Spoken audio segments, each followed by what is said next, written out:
जो बात मैं सैकड़ों बार कह चुका हूं, आज वो अखबार के फ्रंट पेज पे छपा हुआ है। भारत के ऊपर आईएसआईएस, अलकायदा और बहुत सारे जो रेडिकल ऑर्गेनाइजेशन है, जिहादी संगठन है, उनका बहुत बड़ा खतरा पैदा हो गया। ये मैं नहीं कह रहा हूं, आज जो बात छपी हुई है ये एफएटीएफ ने कहा है। 40 देशों का संगठन है, फाइनेंशियल एक्शन टास्क फोर्स, जिसको एफएटीएफ कहते हैं। ये 40 देशों का संगठन है और उसने बोला है कि भारत के ऊपर सबसे बड़ा खतरा है इस समय आईएसआईएस का, अलकायदा का और भी बहुत सारे जो जिहादी संगठन है उनका है। समाधान क्या है? समस्या तो छप गई अखबार में, इसका समाधान क्या है? बहुत सीधी सी बात है। कोई भी फसल वहां तैयार होती है जहां वहां के अनुकूल मिट्टी होती है। तो ये जो जिहादी सोच है, जो जिहादी संगठन है, ये वहां फलते फूलते हैं जहां इनकी विचारधारा को सुनने वाले, इनकी विचारधारा को मानने वाले होते हैं। और भारत में बहुत हैं। क्यों? क्योंकि दुनिया के सबसे ज्यादा मदरसे भारत में चल रहे हैं।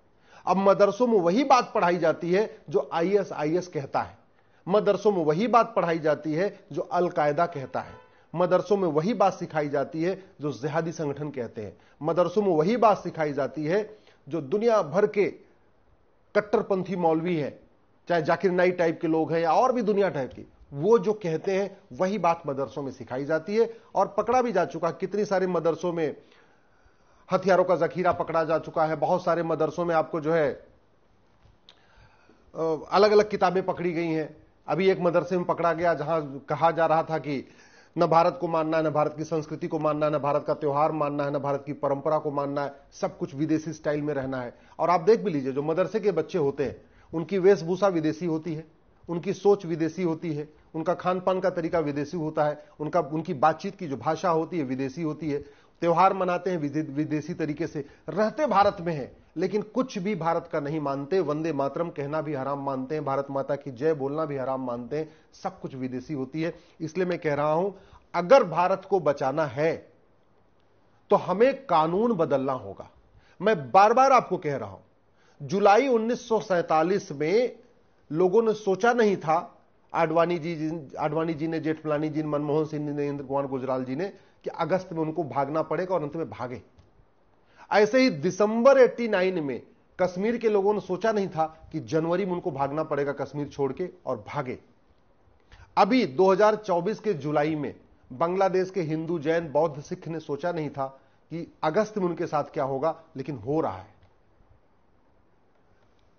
जुलाई 2024 में ब्राह्मण, क्षत्रिय, वैश्य, दलित सब रहते हैं बांग्लादेश में। उन्होंने कभी नहीं सोचा था कि अगस्त के महीने में, अगले महीने में, पिता के सामने बेटी का बलात्कार होगा, भाई के सामने बहन का बलात्कार होगा, बच्चों के सामने मां का बलात्कार होगा, पिता के सामने पति के सामने पत्नी का बलात्कार होगा।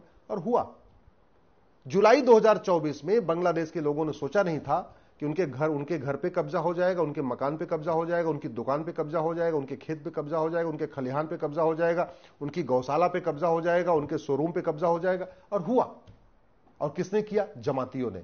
जिन जमातियों ने 1947 में भारत का विभाजन कराया, उन्हीं जमातियों ने 1990 में कश्मीर में नरसंहार करवाया, और उन्हीं जमातियों ने बांग्लादेश में इस समय हिंदुओं का जीना मुश्किल कर दिया है, और भारत में भी बहुत बड़ी संख्या में रहते हैं।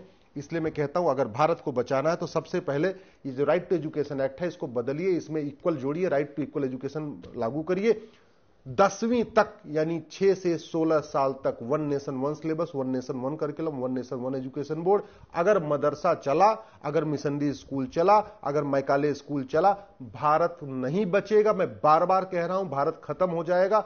भारत को बचाना है तो एक ही तरीका है, भारत में गुरुकुल वैदिक शिक्षा व्यवस्था लागू किया जाए, 10वीं तक सबकी समान शिक्षा हो। अगर भारत को बचाना है तो हमें सबसे पहले एक यूनिफॉर्म सिटीजनशिप कोड बनाना पड़ेगा। भारत का कॉन्स्टिट्यूशन कहता है कि एक भारत में आर्टिकल 11 की यूनिफॉर्म सिटीजनशिप कोड होना चाहिए, यानी जो भारत को न माने, जो भारत की संस्कृति को न माने, जो भारत की परंपरा को न माने, जो भारत से गद्दारी करे, जासूसी करे भारत में, उसकी नागरिकता खत्म होने के लिए कानून बनना चाहिए। नेहरू जी ने जो कानून बनाया था 1955 में, इतना घटिया है, इतना सड़ा हुआ है, आज तक किसी आतंकवादी की भी नागरिकता नहीं खत्म हुई, किसी जिहादी की नागरिकता नहीं खत्म हुई। आज तक नागरिकता सबको मिलती है, कभी जाती नहीं। क्यों? क्योंकि यह कानून सड़ा हुआ है। जब तक ये 1955 का कानून सिटीजनशिप एक्ट खत्म नहीं होगा और एक नया यूनिफॉर्म सिटीजनशिप कोड नहीं बनेगा, जो संविधान का आर्टिकल 11 कहता है कि नागरिकता देने और नागरिकता लेने के लिए एक यूनिफॉर्म सिटीजनशिप कोड होना चाहिए, तब तक भारत को बचा पाना मुश्किल ही नहीं, नामुमकिन है। अगर हम चाहते हैं कि भारत बचे, भारत की संस्कृति बचे, जैसे अफगानिस्तान में खत्म हुई है वो भारत का हाल ना हो, जैसे पाकिस्तान में हिंदू खत्म हो गए वो भारत का हाल ना हो, जैसे बांग्लादेश में खत्म हो गए वो भारत का हाल ना हो, तो हमें सबसे पहले एक ये जो नेशनल माइनॉरिटी कमीशन, जो मजहब के आधार पे कमीशन बने हैं, मजहब के आधार पे योजनाएं बनी हैं, मजहब के आधार पे बोर्ड बने हैं, मजहब के आधार पे ट्रिब्यूनल बने हुए हैं, चाहे वो वक्फ बोर्ड हो चाहे माइनॉरिटी कमीशन हो, हमें मजहब के आधार पे सब कुछ खत्म करना पड़ेगा। नेशनल ह्यूमन राइट कमीशन हो, सबका काम देखेगा। नेशनल वीमेन कमीशन है, सभी महिलाओं की चिंता करेगा। जो भी कमीशन होना चाहिए, जो भी मिनिस्ट्री होनी चाहिए, कुछ भी होना चाहिए मजहब के, वो सब कुछ यूनिफॉर्म होना चाहिए, कॉमन होना चाहिए। मजहब का आधार पर विभाजन हो चुका है, अब मजहब के आधार पर कोई मंत्रालय नहीं होना चाहिए, मजहब के आधार पर कोई कमीशन नहीं, मजहब के आधार पर बोर्ड नहीं, मजहब के आधार पर मकान नहीं, मजहब के आधार पर दुकान नहीं, मजहब के आधार पर कोई सरकारी स्कीम नहीं, कुछ भी मजहब के आधार पर नहीं होना चाहिए। अगर ये जारी रहा मजहब के आधार पर तो याद रखिए भारत नहीं बचेगा, मैं लिख के देता हूं, नहीं बचेगा। अगर आप चाहते हैं भारत बचे तो सबसे पहले ये जो दुनिया भर के पर्सनल लॉ चल रहे हैं, क्रिश्चियन मैरिज एक्ट अलग चल रहा है, पारसी मैरिज एक्ट अलग चल रहा है, हिंदू मैरिज एक्ट अलग चल रहा है, ये सब खत्म करना पड़ेगा। एक हमें यूनिफॉर्म सिविल कोड बनाना पड़ेगा। आर्टिकल 44 यही कहता है।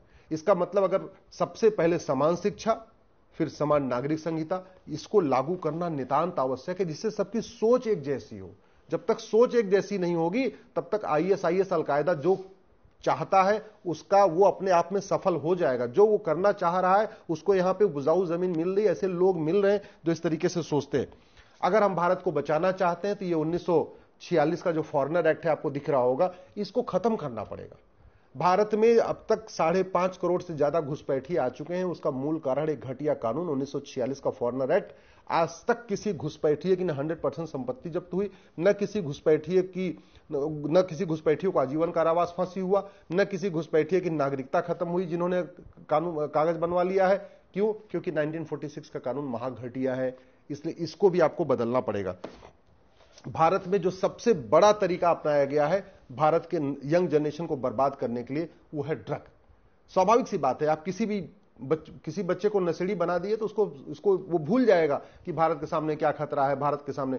और ये जितने जिहादी संगठन है, ISIS, अलकायदा और जितने आतंकवादी संगठन बड़ी मात्रा में भारत में ड्रग्स सप्लाई करवा रहे हैं, क्योंकि जब ड्रग सप्लाई करा देंगे तो हिंदू, जैन, बौद्ध के सिख के बच्चे नशेड़ी हो जाएंगे। नशेड़ी हो जाएंगे तो उनका ध्यान ही नहीं जाएगा ISIS क्या करने वाला है, अलकायदा क्या करने वाला है, यहां जिहाद कैसे फैल रहा है, यहां मस्जिदें कैसी बन रही हैं, यहां मदरसे कैसे बन रहे हैं। नशेड़ी बच्चे को सब कुछ ध्यान ही नहीं रहता। तो हमें सबसे पहले इस कानून को खत्म करना पड़ेगा। नशा तस्करों और उनके मददगारों की 100% संपत्ति जब्त करने, नागरिकता खत्म करने और फांसी देने के लिए कानून बनाना पड़ेगा, तब भारत बचेगा। अगर हम चाहते हैं भारत की संस्कृति मजबूत हो, भारत की परंपरा मजबूत हो, भारत बचे, तो ये जो पुलिस एक्ट है ना 1961 का, इसको खत्म करना पड़े। 1861 का है, अंग्रेजों ने बनाया था 1861 में। 1860 में IPC बनाई थी, 1861 में पुलिस एक्ट। ये पुलिस एक्ट ऐसा है जिसके कारण पुलिस सत्ता के गुलाम बनी हुई है। अब यूपी वाली पुलिस तो बुलडोजर चलाती है, लेकिन बंगाल की पुलिस कभी नहीं बुलडोजर चलाती, केरल की पुलिस कभी नहीं चलाती, DMK जो तमिलनाडु की पुलिस कभी नहीं चलाती। तो यूनिफॉर्म पुलिस कोड चाहिए।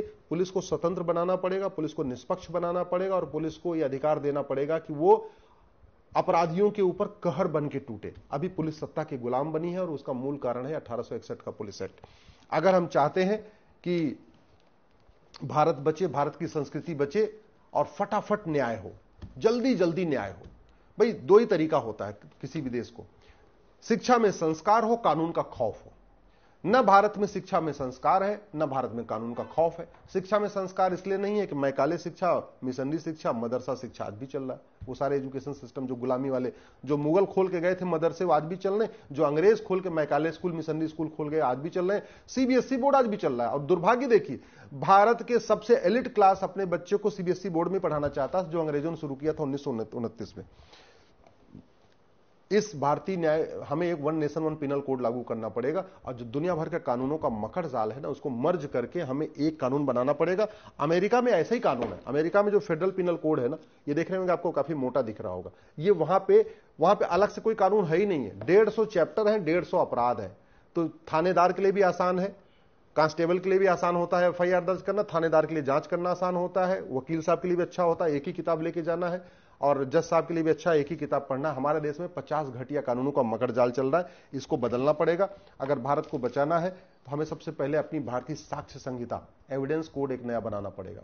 ये जो बना है अच्छा है, पहले से बेटर है, लेकिन आज भी झूठ बोलना गंभीर अपराध नहीं है, झूठी जांच गंभीर अपराध नहीं है, झूठी शिकायत गंभीर अपराध नहीं है, झूठा एफिडेविट गंभीर अपराध नहीं है। आज भी ये जो भारतीय न्याय संहिता बनी है, इसमें फर्जी आधार बनवाना, फर्जी राशन कार्ड बनवाना, फर्जी ड्राइविंग लाइसेंस बनवाना, फर्जी वोटर आईडी बनवाना, फर्जी बर्थ सर्टिफिकेट बनवाना, इसमें कुछ भी गंभीर अपराध नहीं है। हम चाहते हैं कि अगर खौफ पैदा हो, जैसे इजराइल खौफ पैदा करता है, इजराइल तो अपने दुश्मनों को कैसे कैसे खौफ पैदा करता है आपने देख ही लिया हो, तो ब्लास्ट तक करवा देता है। अरे हम ब्लास्ट कराने की बात नहीं कर रहे, हम कह रहे हैं जो घर के अंदर जितने गद्दार बैठे हैं, कम से कम पुलिस व्यवस्था अच्छी हो जाए, न्यायिक व्यवस्था अच्छी हो जाए, एडमिनिस्ट्रेटिव भी अच्छा हो जाए, तो वो तभी अच्छी होगी जब यूनिफॉर्म पुलिस कोड होगा, यूनिफॉर्म जुडिशियल कोड होगा, यूनिफॉर्म एविडेंस कोड होगा, यूनिफॉर्म एडमिनिस्ट्रेटिव कोड होगा, पुलिस चार्टर होगा कि एक हफ्ते 1 घंटे के अंदर मुकदमा दर्ज करना और 1 महीने के अंदर जांच पूरी करनी है। जुडिशियल चार्टर होगा कि आपको हर हालत में मुकदमे का फैसला 1 साल में करना है। एक सिटीजन चार्टर होगा कि अगर आपने झूठ बोला, झूठी शिकायत किया, झूठी गवाही दिया, झूठा मुकदमा दर्ज कराया, आपने झूठी जांच किया, आपकी नागरिकता खत्म हो जाएगी। एक आप हमारे पास कानून होना चाहिए कि जो फर्जी वाड़ा करते हैं, चाहे ये आतंकवादी करते हैं, चाहे अलगाववादी करते हैं, चाहे जिहादी करते हैं, चाहे घुसपैठी करते हैं, जो लोग फर्जी डॉक्यूमेंट बनवाते हैं, जो भारत के खिलाफ कुछ भी फर्जी काम कर रहे हैं, उनकी नागरिकता खत्म होगी, आजीवन कारावास, फांसी होगा, और वो भी साल भर के अंदर। तब खौफ पैदा होगा। यही तरीका है, नहीं तो आप खुद देख लीजिए, जो मैं बार बार कहता हूं, आज अखबार के फ्रंट पेज पे छपा है, और मैं आपको फिर से कह रहा हूं, आपने कभी सोचा भी नहीं होगा कि आपके बच्चों के साथ क्या हो सकता है। आप इसलिए आराम से बैठे हुए हैं। मुझे चिंता इसलिए है, मुझे टेंशन इसलिए है कि मैं पूरे दुनिया में कहां क्या चलता रहता है उसको पढ़ता रहता हूं, उसके मूल कारण को समझता हूं, और इसलिए मैं भारत में कह रहा हूं, तू मैं करके, आरोप प्रत्यारोप करके, नूरा कुश्ती करके, बतौलेबाजी करके कुछ नहीं होगा, टीवी में डिबेट करके कुछ नहीं होगा। कानून बदलना पड़ेगा, यही समाधान है।